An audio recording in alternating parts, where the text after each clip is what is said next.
Time now for the Executive Edge. Employees at U.S. Steel are set to get the biggest wage jump in at least 6 years under a new deal that was negotiated this week. That's according to a Reuters report that says the company is going to hike pay by 14% over a 4-year period. It's a sign that President Trump's clampdown on foreign imports is bolstering at least the domestic steel industry in this case. Okay, and Barry Diller warning the media industry it is not going to be able to catch Netflix. I sat down with the ISE chairman at the Economics Club of New York yesterday and had some provocative things to say.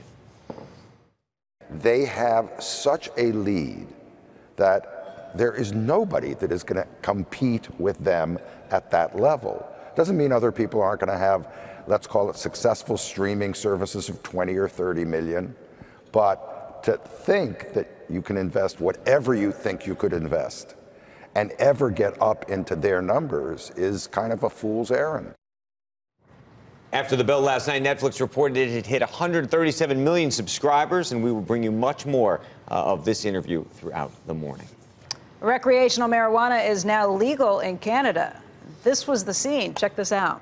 Yeah, here it is. This was the scene at a pot store in Newfoundland at the stroke of midnight as the first legal ounce of weed was sold.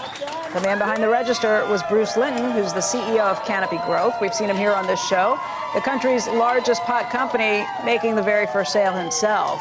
That store is now closed, but only because of the hours. It's going to reopen at 7:30 a.m. Eastern Time. We will take you there live at 7:30 and speak to Bruce Linton about the marijuana market. Heard people saying last night this was the most excited they'd been about anything ever in their lives. Seriously.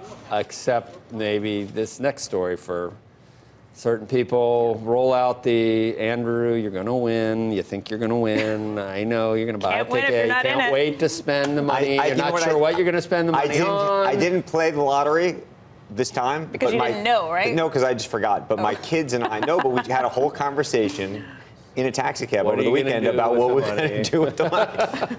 Because that's what we would do. I will tell you. That's the conversation. The Mega Millions jackpot just hit a record $868 million. You have a really good chance of winning, seriously.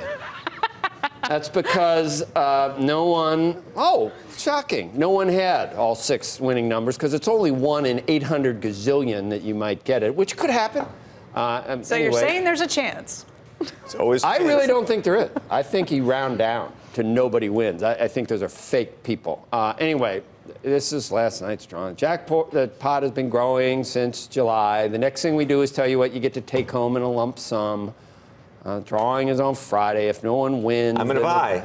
Jackpot will hit $1 billion. Yes. We've been playing all week. And I'm not going to share any of it with you. We've been playing all week. Largest ever for that. Squawk has pooled its money. We've all played, but we didn't invite you to, so you'll be here by yourself. Is that what you guys didn't tell us about it? On any given day, why don't you just have a little fantasy? What would I do with $1 billion? I do this, it's that. Good to have and dreams. Just save the money. And it's just save the money. And just save it. Save the dollar?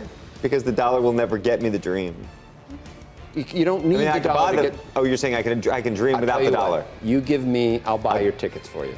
You may not win, but I'll go wait in line. Give me the money. I'll go wait in line. He's never going to wait in line. He's just going to let me dream. Exactly. Yeah. Nope, sorry, you didn't win this time. I'll get you twice as many tickets for what you give me, I promise. Uh-huh.